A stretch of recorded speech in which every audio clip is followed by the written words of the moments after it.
So Prince William just quietly became the legal owner of a massive private estate that Camilla had spent years treating like her personal fiefdom, packing relatives and handing out cushy jobs to her sister.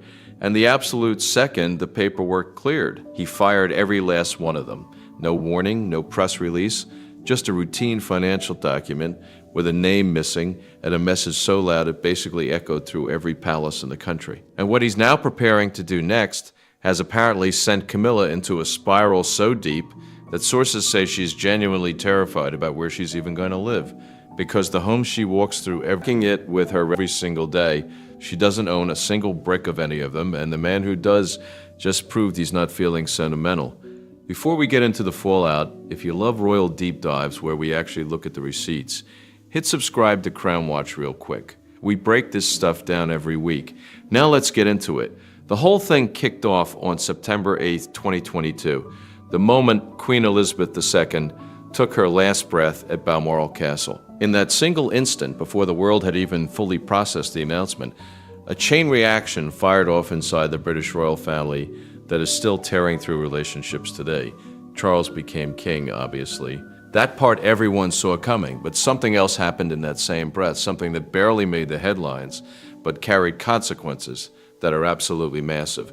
William, who was 40 years old at the time, became the Duke of Cornwall. It was automatic by law. The second his father became monarch, William became the sole owner of one of the oldest and most powerful private estates on earth. We're not talking about a ceremonial title here. The Duchy of Cornwall is worth about $1.2 billion. It covers 135,000 acres, spread across 23 counties in England and Wales. It includes almost the entire Isles of Scilly, this gorgeous group of islands off the coast of Cornwall. It includes half of Dartmoor in Devon, ancient farms, historic castles, tenant properties, holiday cottages, and decades of careful financial investments. This estate was created back in 1337 by King Edward III, specifically for his son, Edward the Black Prince, who became the first ever Duke of Cornwall. The rule was simple and it has never changed. The estate belongs to the monarch's eldest son and heir to the throne, nearly 700 years of history, and now it belonged to William. By 2025, William was earning about $30 million a year from this estate alone. He pays tax on it voluntarily because the law doesn't even require him to. That's the level of financial independence we're talking about. But here's where the story gets darker, and this is the part that most people missed entirely. The Duchy of Cornwall was the exact same estate that had been funding Charles's household for decades. While Charles was Duke of Cornwall, this estate generated his income. It funded his lifestyle, his properties, his projects, and during those same years, Charles was carrying on the affair with Camilla that completely destroyed his marriage to Diana. The affair that Diana described in her own words as making her feel like there were three people in her marriage. What most people never saw was what it did to her behind closed doors. Knowing her husband was choosing another woman over and over again had eaten through her self-esteem completely. According to insiders, she would pull staff aside, fear swimming in her eyes, and ask them quietly, "Am I beautiful enough?" When they told her yes, she would shake her head and whisper, "Don't lie to the princess," like a small girl forcing back tears. A woman the whole world called beautiful could not see it in herself anymore because the man she married had made her feel invisible. There were nights when palace staff heard muffled crying coming from her room at 3 a.m. Many nights she slept in a separate room from Charles, alone in one of the grandest buildings in the world, completely invisible to the public and completely hollow inside. She grew so self-conscious, so eaten alive by the feeling that she was losing her husband to another woman, that people close to her described her as a person slowly disappearing from the inside.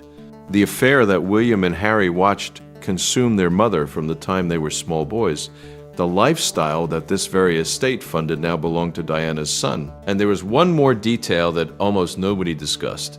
The Duchy of Cornwall was designed specifically by King Edward so that heirs could never be financially controlled or pressured by the reigning monarch. William owning it meant he was financially independent of his own father, independent of everyone. And it had very modern consequences that Camilla's family was about to feel. Because inside that estate, collecting a royal paycheck for nearly 20 years, was a woman named Annabel Elliot, Queen Camilla's younger sister.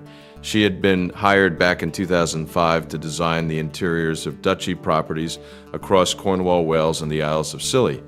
She was hired without any competitive process.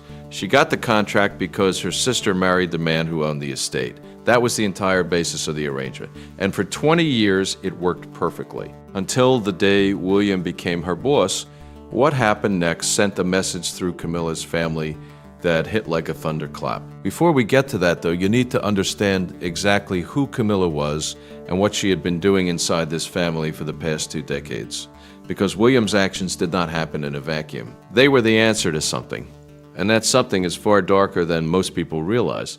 Long before William had the power to do anything about it, he was watching, and what he was watching would have destroyed a lesser man. It started with a promise. Before Charles married Camilla in April 2005, William and Harry went to their father privately. They made one quiet, specific request. Harry later wrote about the conversation in his memoir, Spare. He wrote that they told their father, "We support you. We endorse Camilla. We will welcome her into the family. Just please do not marry her. Just be together," Harry wrote. The boys knew that a wedding would drag their mother's name back through every newspaper in the world. It would force the whole country to compare Diana to the woman who had been her husband's mistress throughout their marriage. And neither of them wanted that. Charles listened to both of his sons, and then he married her anyway. To manage the public reaction, Buckingham Palace made a specific public announcement. When Charles eventually became king, Camilla would be known as Princess Consort. She would never be queen. That was the deal. William accepted it. He attended the wedding, shook hands, smiled for the cameras, and carried the weight of what it all meant somewhere deep in private where nobody could see it. In February 2022, something happened that many people did not fully understand at the time. Queen Elizabeth II released a message marking her 70 years on the throne. It was meant to be a moment of reflection, a moment of legacy, but buried inside that message was a decision that would change everything. She said it was her sincere wish that Camilla be known as Queen Consort when King Charles became king. At first, people assumed it was an act of acceptance, maybe even forgiveness, but those close to the Queen told a very different story. This was not about love or approval. This was fear. By this point, the Queen was dying. Her health was failing fast, and she knew it. She could see what was coming. The crown would soon pass to Charles, and with it a storm she would not be there to control. One insider put it bluntly, she wasn't blessing Camilla, she was containing something. In private, the Queen had used words that never reached the public. She had described Camilla as dangerous. She had watched for years. She had seen how far things could go. And in those final years, she made a decision that felt less like approval and more like surrender. She gave Camilla what she wanted. Not because she believed in her, but because she feared what might happen if she didn't. It was the act of a woman trying to put out a fire she knew she would not live long enough to fight. Then came May 2023, the coronation, and something else quietly changed. The word consort began to disappear until suddenly it was gone. Camilla was no longer Queen Consort. She was simply Queen, the exact title she had always wanted, the one both princes had once made clear should never happen. And yet there it was, official, complete. One source later said what many had suspected all along. She was never going to settle for anything less. William had watched every version of the original promise get rewritten, and he said nothing. But the resentment was described by sources as deep and carefully hidden. One source put it plainly, William is more diplomatic than Harry, so he has tried to disguise his resentment. The way Camilla betrayed his mother has not been forgotten. And there was far more to resent than just the title. Camilla did not simply wait for her position to grow. She worked for it, and she had a very specific way of working. When she wanted Charles to see William or Harry in a negative light, she would go to him privately and whisper her version of events into his ear. She shaped what Charles thought about his own sons slowly and quietly from the inside. Royal biographer Christopher Anderson confirmed that Camilla was known to do exactly this, feeding Charles her assessments of William and Harry's shortcomings when nobody else was in the room. But that was only one side of her operation. The other side was the press. Camilla had built relationships with key British journalists, and her team used those relationships as weapons. When she needed to look good, stories appeared. When she needed someone else to look bad, those stories appeared too. Her team planted the false story that Meghan had made Kate cry in the days before the 2018 royal wedding. That story tore through the British press, and caused real damage inside the family. Everyone in the palace knew it was a lie. Charles's team refused to correct it. William and Harry went directly to their father and told him what his communications team was doing. Charles shouted at them and told William he was being paranoid. Camilla had built a system where every door they tried to open led back to her. William was not paranoid. He was watching clearly. He was storing every single thing away, and he was waiting for the day he had the power to answer it. The arrangement with Annabel was built from the same blueprint. Camilla's sister was handed the lucrative royal contract without competing for it, and she held it for 20 years. But what made it almost unbearable was the detail beneath the surface, because long before the contract, there was something else, something hidden. Back when King Charles III was still married to Princess Diana, the affair with Camilla had to be hidden, and there was one place where that happened, a quiet country house in Dorset, Annabel's house. It was in the village of Storpain, isolated, private, safe from attention. That was where they met. Weekend after weekend, Annabel gave them the space, the cover, the protection, and that's what makes what came next so difficult to ignore. Years later, after everything had come out, after the damage was done, after Diana was gone, Annabel was now being paid because of the employment Camilla gave her. Paid through the estate tied to Diana's legacy. Paid from the estate connected to William. When William finally had the power to act, the question was never whether he would. The question was only how. The moment William became Duke of Cornwall, he knew exactly what he was going to do about Annabel Elliot. He would fire her. He did not call a meeting. He did not send a letter. He did not make a single public statement.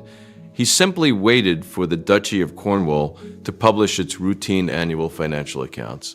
It is a document that almost nobody outside royal financial circles ever reads. A dry technical record of income, expenses, and staffing across the estate. But this time, something was different. Annabel Elliot's name was gone. 20 years of royal employment ended without a single public word. To understand document, and that was the entire announcement. No press conference, no statement, just a routine annual report from one of the oldest private estates in Britain, filed the way it is filed every single year, except this time a woman who had drawn a royal paycheck for almost 2 decades was no longer on the list. That is how Prince William chooses to make his most consequential decisions quietly on paper, in a way that says everything without saying anything at all. And the woman removed from that document was not just any employee. She was Annabel Elliot, sister of Queen Camilla, and her exit tells a story that reaches back nearly 30 years into a marriage that collapsed, a mistress who became a monarch's wife, and 2 sons who never forgot how it happened. The story begins, as so much of modern royal history does, with the death of Queen Elizabeth II on September 8, 2022, at Balmoral Castle. The instant she died, her eldest son became King Charles III, and in that same breath, by the operation of centuries-old law, his eldest son became the Duke of Cornwall. William was 40 years old. He did not campaign for the title, did not apply for it, did not have to prove anything to anyone. It transferred to him automatically, the way it has transferred to the monarch's eldest son and heir since the estate was created in 1337 by King Edward III for his son, Edward of Woodstock, later known as the Black Prince. Nearly 700 years of unbroken tradition, and with it came something far more tangible than a title. William became the outright owner of the Duchy of Cornwall, a sprawling private estate valued in the region of over $1 billion, spanning more than 100,000 acres across more than 20 counties in England and Wales, including farmland, historic castles, holiday cottages, commercial property, and nearly the entire archipelago of the Isles of Scilly. This is not ceremonial. It is a functioning commercial enterprise that generates tens of millions of pounds a year in income, and as of Charles's accession, every pound of it belonged to William. What makes this handover so loaded is that the Duchy of Cornwall was the exact same estate that had financed Charles's household for decades before he became king, decades that included the years of his affair with Camilla Parker Bowles, an affair that Princess Diana famously described to the BBC's Panorama program in 1995 by saying there were 3 people in her marriage, so it was a bit crowded. That interview remains one of the most consequential moments in modern royal history, and it is impossible to separate the duchy's history from the marriage it quietly funded while that marriage was falling apart. William and Harry grew up watching the fallout of that affair play out in newspapers, in whispered palace conversations, and eventually in their mother's own public words. When Diana died in a car crash in Paris in August 1997, William and Harry were staying at Balmoral, and it was their father who came to wake them before dawn to tell them she was gone. Those are not disputed facts. They are documented history, confirmed by biographers, by royal correspondents, and eventually by the princes themselves in their own public reflections over the years. Inside the duchy that William inherited in 2022 sat an arrangement that had existed since 2005, the year Charles married Camilla. According to reporting from The Telegraph, Camilla's younger sister, Annabel Elliot, an accomplished interior designer who was named among the most influential female designers in Britain, had been engaged to design and refurbish properties across the duchy's portfolio in Cornwall, Wales, and the Isles of Scilly. She was, by industry accounts, genuinely skilled, and her work touched holiday cottages, estate offices, and refurbishment projects that stretched from the west of England into Scotland. She held that role for close to 2 decades, paid through the duchy in the normal course of business. Then, in the summer of 2024, the duchy's integrated annual report quietly confirmed that her services had not been retained for the 2023 to 2024 financial year. There was no scandal attached to the announcement, no public falling out. Sources who spoke to The Telegraph said plainly that William would no longer employ Elliot, but that it was, in their words, no reflection on her work, adding that her extensive interiors work across the estate was considered complete and that current staff had learned sufficiently from her expertise. On the surface, that is a tidy, professional explanation. Underneath it, royal watchers immediately understood the symbolism. A contract that had existed purely because of a family connection, one that predated William's ownership entirely, ended the moment ownership changed hands. It was not framed as revenge. It did not need to be.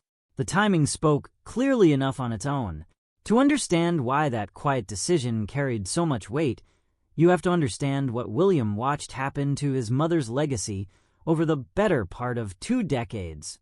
When Charles and Camilla announced their engagement in February 2005, Clarence House issued a specific statement to manage the public reaction, given that Camilla was a divorced woman who had been at the center of the affair that ended Charles's marriage to Diana. The palace stated at the time that upon Charles's accession to the throne, Camilla was intended to be known as H. the Princess Consort, deliberately avoiding the title of Queen. That was the framework the public was given to accept the marriage. William, 17 years his father's junior in experience, and only 22 years old at the time, watched that promise take shape and understood what it represented, a boundary drawn to protect his mother's memory and the public's trust. Then, in February 2022, on the eve of the 70th anniversary of her accession, Queen Elizabeth II released a written message to the nation. Amid reflections on her 7 decades of service, she included a line that quietly rewrote the earlier arrangement. She wrote that it was her sincere wish that when Charles became king, Camilla would be known as Queen Consort. It was a striking reversal of the position Clarence House had held for 17 years, and it came from the one person whose word on the matter could not easily be challenged. A monarch nearing the end of her reign, settling a question that had lingered since 2005. Royal commentators at the time noted the timing was deliberate, coming from the Queen herself rather than being left for Charles to negotiate after her death. Then came the coronation in May 2023, and the word consort itself began to fade from official usage. By the day of the ceremony, Camilla was crowned simply as queen, not queen consort, the exact title that had once been ruled out entirely. It was, without question, the outcome Camilla and her allies inside the palace had worked toward for years, achieved incrementally, announcement by announcement, until what had once seemed impossible became official and uncontested.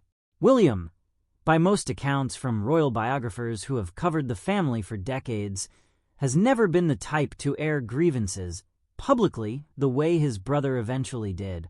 Harry's decision to leave royal life and speak openly in interviews and in his memoir, Spare, exposed tensions that had simmered inside the family for years, tensions involving press relationships, perceived favoritism, and the complicated dynamics between the brothers and their stepmother.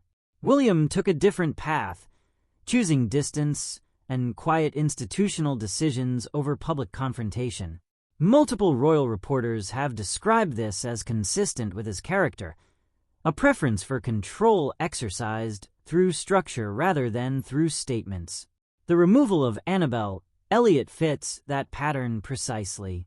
It was not a headline-grabbing move.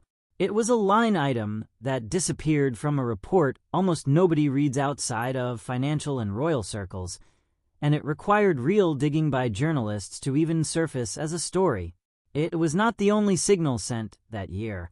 Around the same period, William brought in his own circle of trusted associates to take on roles within the duchy, including personal friends who also serve as godparents to his children. The pattern was unmistakable to anyone paying close attention. Positions that had been filled during Charles's decades running the duchy were being reviewed and, in some cases, replaced with people William had chosen himself.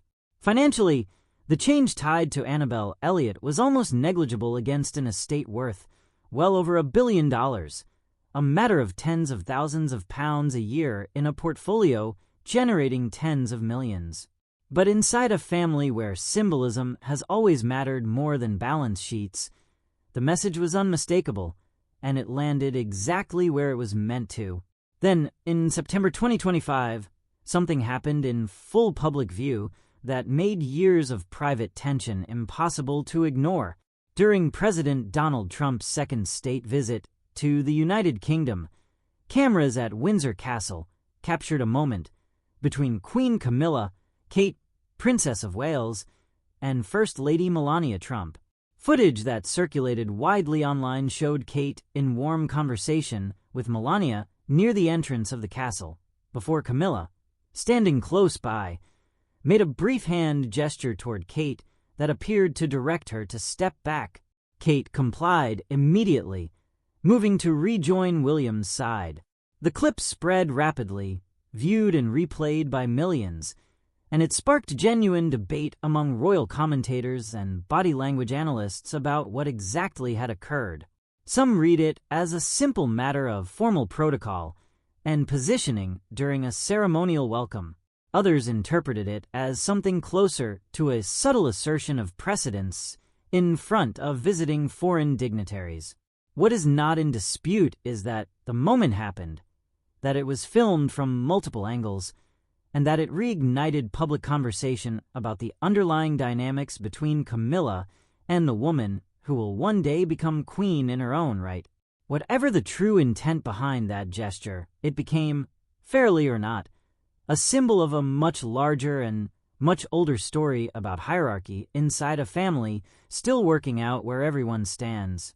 Underneath all of this sits a harder, more permanent reality that has nothing to do with any single gesture or any single fired designer. King Charles III has been managing a cancer diagnosis since it was publicly disclosed in February 2024, and while his prognosis and treatment have not been detailed in full to the public, the disclosure alone reshaped how the royal family and the country think about succession. Sandringham House in Norfolk and Balmoral Castle in Scotland, unlike most of the properties associated with the monarchy, are not held by the Crown Estate or any public institution. They are privately owned by the sovereign personally, inherited directly. Queen Elizabeth II inherited them from her father, King George VI. When she died in 2022, they passed directly and automatically to Charles. When Charles dies, by that same mechanism, they will pass directly to William. Camilla currently lives across these properties as queen, but she owns none of them. Her presence in Sandringham and Balmoral exists entirely at the pleasure of her husband today, and it will exist entirely at the pleasure of her stepson tomorrow.